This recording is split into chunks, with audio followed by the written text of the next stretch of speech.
So now let's move on to annotations, and these are great when we want to be more visual with the notes that we have. So we can inject notes to the tags, but if we want to mark up the actual shots themselves, we want visual communication with other departments, with the artist, whatever the case is, we'll be able to do that using the annotation system.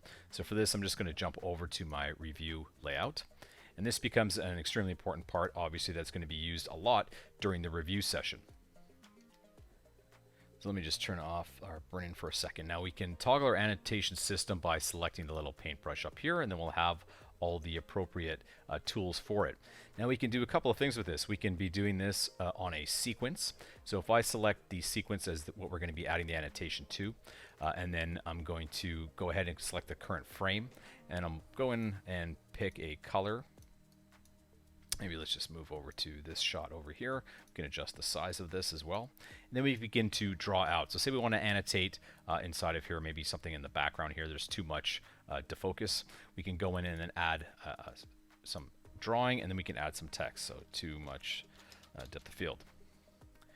And then from here, we can be going and modifying the placement of our annotation and our text. And now let's see what's happened. We added it to a frame. So we'll see down here that we have a new track. It's called annotation, and this is because we added it to a sequence, and it's only affecting that single frame.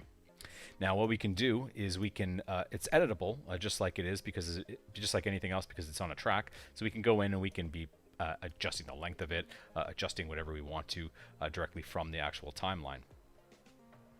Now we can also stack annotations. If I add another annotation, and let me just move right over here, we'll choose a different color. And then I'm also going to add it to the sequence, so I'll add a new one. And we'll see that second data comes in for the next annotation.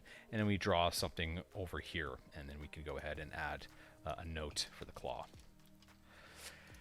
So now we have a second annotation, and we can see them stacked up. And we can select the different annotations by selecting the little pop-up that we have directly inside of the viewer. So this is how we can be annotating at a sequence level. Now we can also annotate on a clip level. So let's go down to the actual, I'm going to turn off the comp layer actually,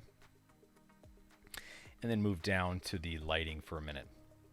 So if I select this clip, and then instead of doing a sequence, I'm going to be adding it to the clip and not the current frame, I'll do the current item. I'll go ahead and select the brush and then just draw out on here. So we're going to be adding an annotation here. Now the difference is we'll see that we have a blue line above our clip, and that means it's now isolated within our clip. And this is important, especially for review, because then if we're making any notes to a particular version, we can see if this note has been addressed. So what that means is if I was to go in and open this again inside of the timeline view, we'll see that we now have the annotation that is associated with the clip in isolation. That is version 2. That means if we've added an annotation and we have an issue with the actual character itself, there's new version has come in, we go ahead and jump to the next version of it, and the annotation is only associated with that previous clip. So we can go in and see if that annotation is addressed, and we can see if our notes have been taken into consideration. So extremely handy, extremely important part of review, as we can be going in, making these visual notes, and then seeing if these things are addressed by toggling back and forth. So whether you want to be doing this at a sequence level is going to be depending on the case, as well as be doing it on a clip level. Now what if we're looking at a couple of shots inside of our viewer, we're comparing them, and we want to add annotations? How can we determine which shot is going to get the annotation? So let's take a look at that. Now I'm just going to move over to this shot over here, and let's turn on our comp track. Okay, so we want to compare our comp, and then we want to compare, let's say, our lighting. And so we have these two shots inside of here. Now let's begin to annotate here. So what I'm going to do is grab the annotation and then add a new one, and let's go ahead and hit new. So as I begin to annotate over here, let's just grab my brush and draw this out, and maybe we're just going to add an arrow. We're making a note here.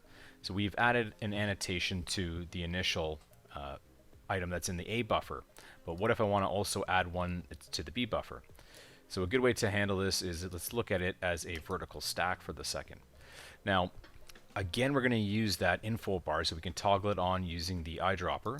And then when I select it, I can now switch to the second shot that's in the viewer and then begin to annotate here as well. So let's go in and say we're going to add a note to this, the eye.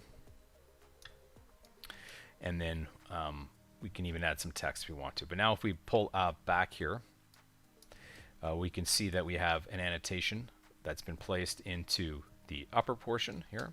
And if we switch back into our A buffer, we can see that we now have that other annotation. So we've been able to add multiple annotations, notes, whatever the case is, directly inside of the viewer. So again, we can be very viewer-centric and just toggle between it using the info bar by toggling it on with the eyedropper button. Now let's look at what happened in the timeline when we added it. Just as expected, there is the annotation that we've added to the clip. So when we scroll up to the composite one, we see that as well.